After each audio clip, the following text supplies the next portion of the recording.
SEMA day 2, baby, let's do this. And we ain't really worried about a thing. Whatever's in my cup got me feeling like a king. I came in with my gang, now I'm standing on these stove. Drink so much lager that I'm coughing up gold.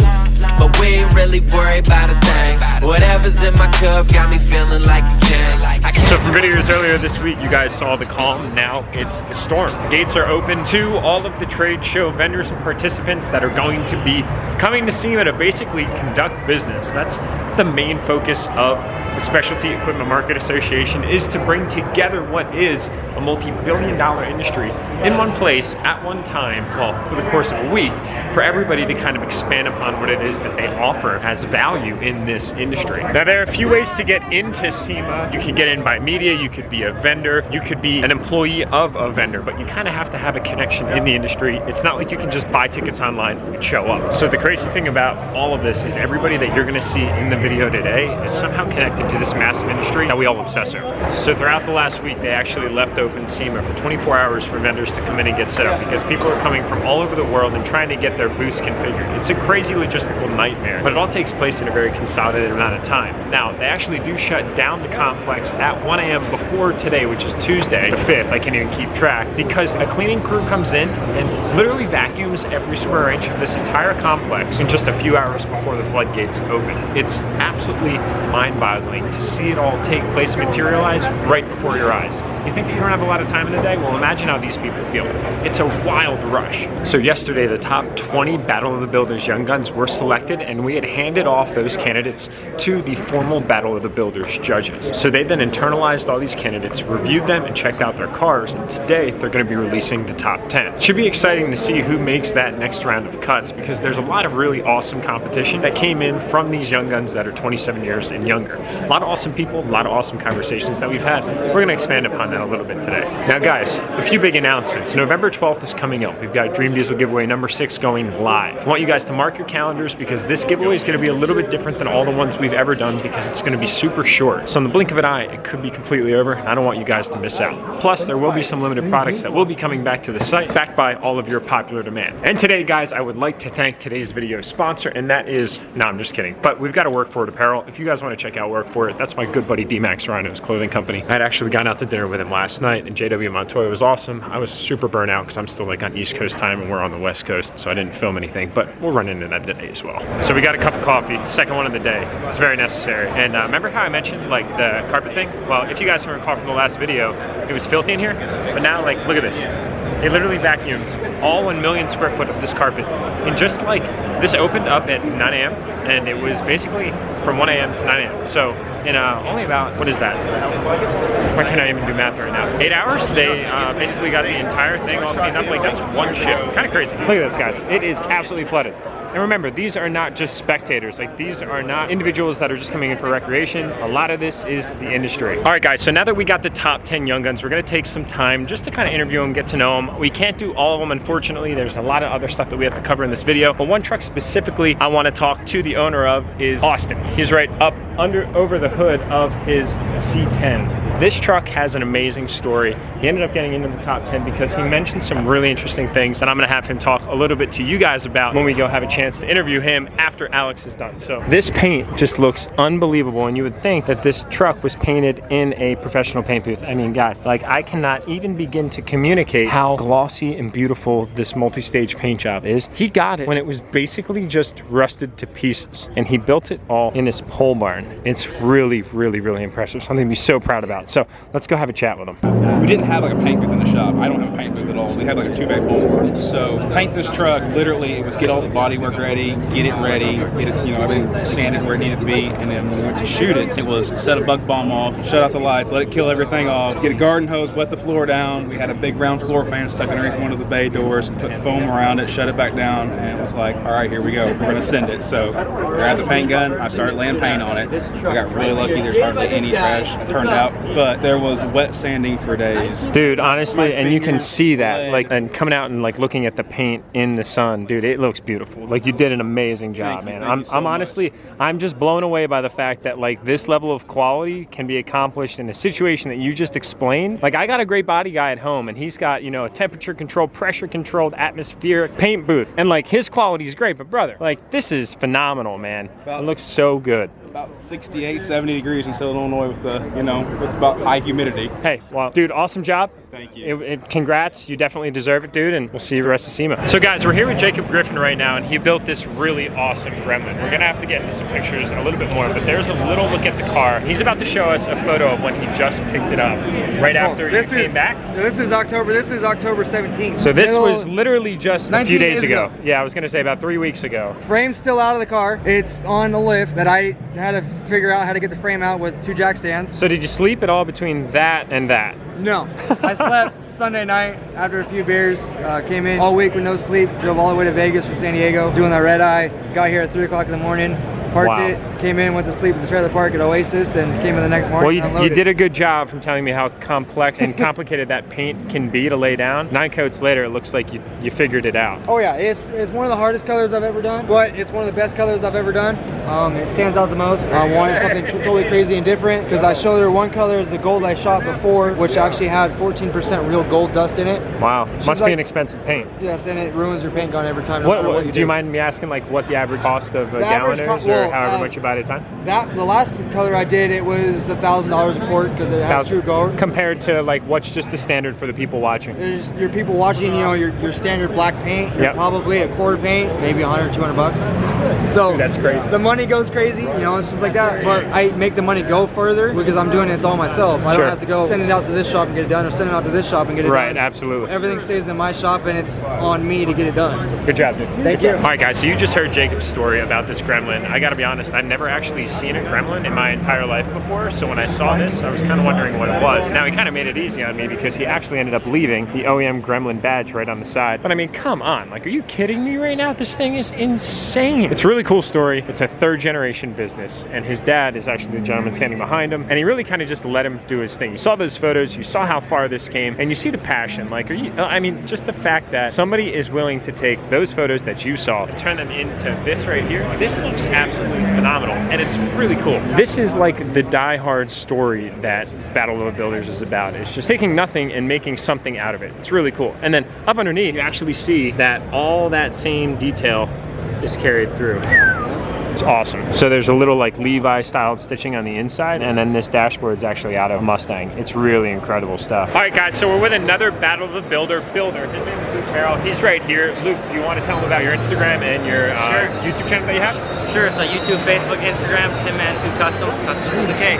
There you go. So you guys should go check him out. He was actually in Battle of the Builders last year, and what did you bring last year? So 2017 and 2018 both, I actually brought a 31 Chevy, 2-door sedan that hauled a gooseneck trailer to the roof with my C10 on the back. That's my daily driver. So, yeah. It was a rad rat rod. It was really cool. But this year you came in, and honestly, dude, I was like, wait, I know you from last year, but you built that. Not that I was doubting you, but it's just totally different. Yep. So, dude, tell us about this thing. Sure. So this is a 1940 Chevy 2-door sedan. It's been chopped, wide body, over 1,000 hours of metal work. The thing is, I mean, honestly, it's crazy. How long do you have into it? Over 5,000 hours. So my 5,000 hours, Yep. and in days, like, how long is that?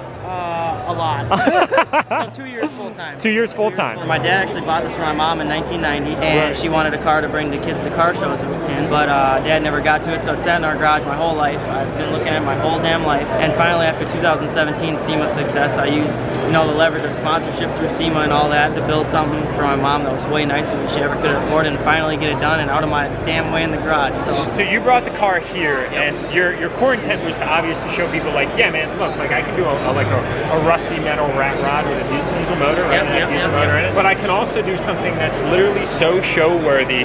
It's outrageous. So the big question is, was your mom surprised? Yeah. She like cried when we unveiled it. She's seen parts of it like throughout the whole build process, but she's never seen all of it together or any of that. I kind of made a gamble on the green because she don't like green, but she loves this color. I don't know how anybody could not like that color, man. It is absolutely beautiful. I'm extremely impressed. Thank you, thank you.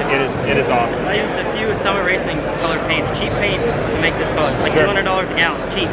Wow. So it's not all about how much money you spend. You know, you got to be creative and figure out, you know, work with what you got. No matter what career you're going into, what field you're going into, if you're passionate, like that's everything. You know, passionate, hardworking, you know, get some pride in your own work, and then eventually, you know, people appreciate it, you'll appreciate it, people appreciate it, and work your way up. So I think the core takeaway here is action is key. Yep. You guys see all of this stuff around us. Literally all of these people are somewhat associated to the industry that we're talking about right now. Just begin to act and things will materialize. Would you say that that's pretty fair to say? Work hard. Yep, don't give up. Awesome. So, yep. Dude, great job on this Thank thing, you very man. much. It was great seeing you again. You too. All right, guys, so it's SEMA after hours right now. It has completely cleared out, and it's a great opportunity for me to talk to you guys about a lift kit that I am heavily eyeing. There's been a lot of options here. Check out that. That's Sparks Motors, track Smitty built, 250, 350, 450, 550. I don't know what it is. It's a big ass truck. It's really sick. But I wanted to get back down to a booth to talk to you guys about the lift that I think that I'm gonna end up putting on the 2020. There's a lot of really awesome options out in the aftermarket, and that's such a great problem to have because it makes the decision super hard on which route to go. But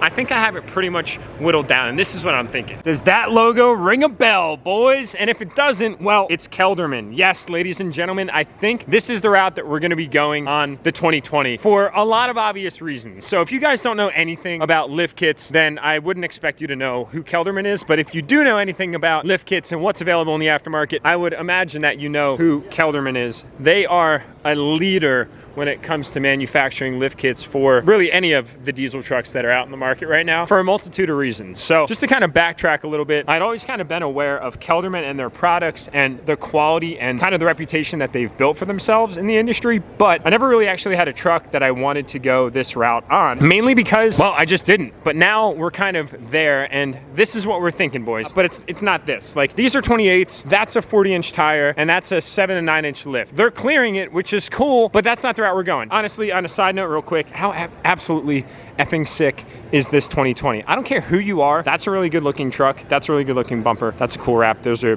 big wheels. I would never honestly be able to use something like that in my application specifically, but you still kind of have to give credit where credit's due. That's pretty sick. So I had a chance to talk to Kelderman a little bit earlier today about a product that I've been talking about here that nobody's really been talking about in the aftermarket and focus issues.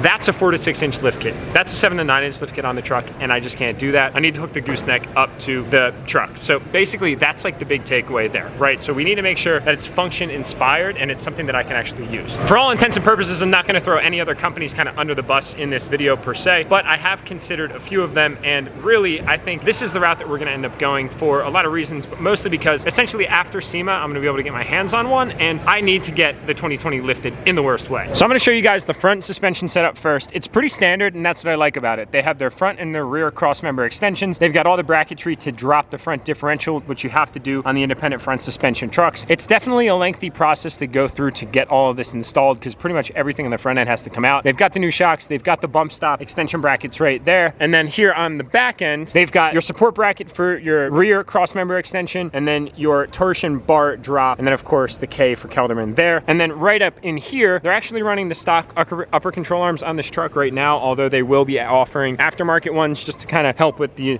angles of the ball joints right there. And then of course they have the knuckles, braided line extensions for the brakes, and then of course the reservoir fox shocks. So that's kind of everything up front that one would need to know. The big thing here, and what Kelderman crushes it with, is air ride. So the reason that we want to go Kelderman is because of air ride right here. And I kind of had to climb up under the truck to show you guys this, but it's all good because there's not all that many people in SEMA right now. There's a big airbag, there's a big airbag, and then you have all of these other sway bars that are basically installed in conjunction with that compressor right there, and then this 4-link setup right here, and that one little very important connecting rod. You guys want to know what that connecting rod is? That is what makes self-leveling happen. So what happens is when there's a load up here, this little rod is connected to an actuator that then goes back to the compressor. And what'll happen is when that tweaks even the littlest bit off of its current setting, it will notify the truck to either inflate the airbags to go up to adjust for a heavy load, or if the load is not there, that will get tweaked down and then we'll have to release air. It's really very mechanical, somewhat simple, but very complicated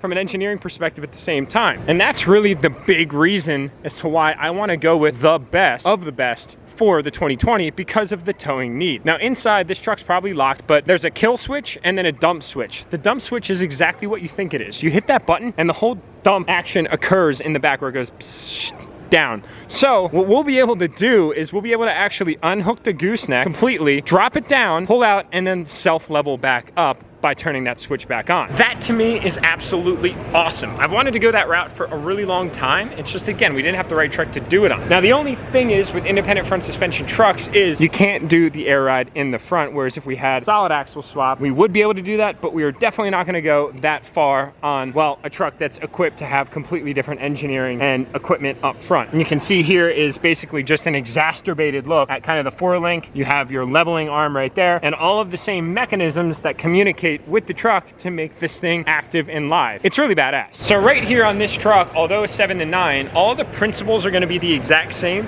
and all of this will be the exact same. So what you're seeing here is basically what we're going to be installing on the 2020 Denali HD Duramax, but up front, everything will be also the same. It's just a little bit smaller because I want to go 4 to 6 inches and potentially run the truck at about 6. Depending upon that, we can adjust it. And then in the rear, it automatically adjusts for itself. So you don't have to worry about like silly blocks and adjusting the blocks or spacers in the leaf springs or different leaf packs, because that can get very challenging as well. So I know I'm kind of rushing right now. This video is pretty long at this point. Plus we have some visitors that we're going to be visiting here very soon. They're like kind of right over that way. Might be DMAX Rhino, might be Mark DeCola, might be Greg A, might be all those guys, because we're going to like a Banks after party, so we're going to bring you guys there. But while I had the opportunity, I wanted to basically just talk to you guys about that. So the question is, do you guys agree? I think it's a no-brainer. And I also just want to say big thank you to Kelderman for being so awesome. I'd put a post up on Instagram a little while ago. You guys tagged like all your favorite lift kit manufacturers, and then they were tagged. Kelderman was tagged, and then they kind of slid really smoothly into the DMs. And in all seriousness, we kicked off a conversation, ended up meeting some of the representatives here at SEMA, which is why SEMA is so awesome. You get to actually shake hands with people that you build relationships with online. And well, we basically found out collectively that this 4 to 6 inch kit is going to be out very soon. So a lot more to come on that, but I need to know what you guys are thinking. Drop a comment below. Should we go that direction, or what else should we do? I think the decision's already been made, and I was honestly just way too excited to even keep that a secret for the next few months, because I know y'all are excited about getting that 2020 lifted, because I know that I am too. We need more rubber on the road, boys. So we have the top 3 candidates here for Battle of the Builders. Good job, guys. Good job, man. Good job. This is a really big deal, guys. Out of all these builders, these guys right here made top 3. Already getting massive notoriety from this, but it's just about to get better, because these guys are actually going to get eliminated down to 1 winner, and that's going to be at SEMA Ignited in another video. But pretty exciting time for these gentlemen right here. There's heavy competition, and they prove themselves big time. So a big thing that happens at SEMA is after parties, and they're not like crazy after parties where like everybody kind of like goes wild. Rather, it's kind of a social environment that's a little less professional, where everybody can kind of get together and, well, just mingle, right? So we're basically going over to Banks right now. Greg A's over there, DMAX Rhino's there, Mark DeCola's there, kind of all of our friends are there, and we're gonna see what's going on. I don't really know how the lighting is or what we're gonna be able to see, but you can kind of see what the deal is here. They basically just run out an entire area for everybody to kind of hang out, and well, this is it. So here is the Gale Banks after party. Excuse me, man, you got a really awesome shirt. What's up, dude? Thanks for the support, bro. I appreciate it. I like spotted that out. I'm like, oh my god, man. It's one of my shirts. Dude, that's epic. Thanks for the support, brother. Oh, we're vlogging the vlog. We're vlogging the vlog. Look at all the MVPs right here, boys. Oh my god. Do we? Oh, no focus. No focus. Oh,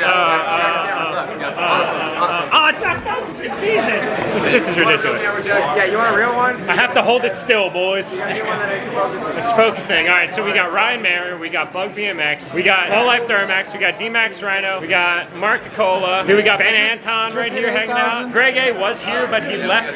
Just take my word for it. Just take my word for it. Are we vlogging the vlog right now? I guess we're vlogging right now. Wait, is yours like really zoomed in, or is that just my lens is like really zoomed out? I feel like a shadow right now. That's the other thing I like, but also don't. Oh man, that's awful. It is awful. What if you turn this way? Hey, all is good now, brother man. Yeah, this is good. But how crazy is this? We got like all the diesel YouTubers from YouTube at the Banks after party. Big shout out to Banks, by the way. Thank you guys for putting this on. Jay, really appreciate it. Gail, really appreciate it. This was absolutely awesome. Great opportunity to like socialize with literally everybody that's all across the internet in one place at one time. There's also Wes. Welcome to the vlog. It's good to have you. Hey, dude. Chris, welcome back. It's nice to have you back. Jordan, what's up, man? Welcome back. Welcome back. Welcome back. So much vlogging going on right now. It's just ridiculous. All right, it's got to stop. We're done. All right, boys and girls, we're headed back to the hotel room. It's been an awesome day, long day at that. We walked about 35,000 steps today. Not too bad. Not too bad. Also want to apologize for my lack of camera ability to focus. Basically, the update didn't really do its job. These guys are being clowns behind us. Typical Las Vegas. we kind of embrace it. But another update's probably gonna come out soon, so bear with us. The G7X Mark III will prevail. It's a great camera for vlogging, but this update really didn't do all that good. It's tracking my face right now, but it's not really doing its job with the best.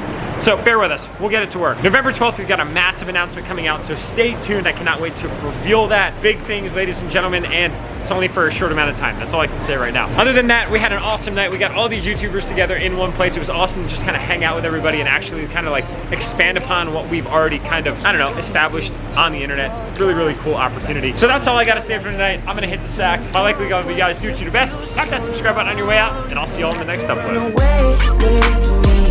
I'm not asking you to change a thing. I'm just trying to catch a wave with you before we get in way.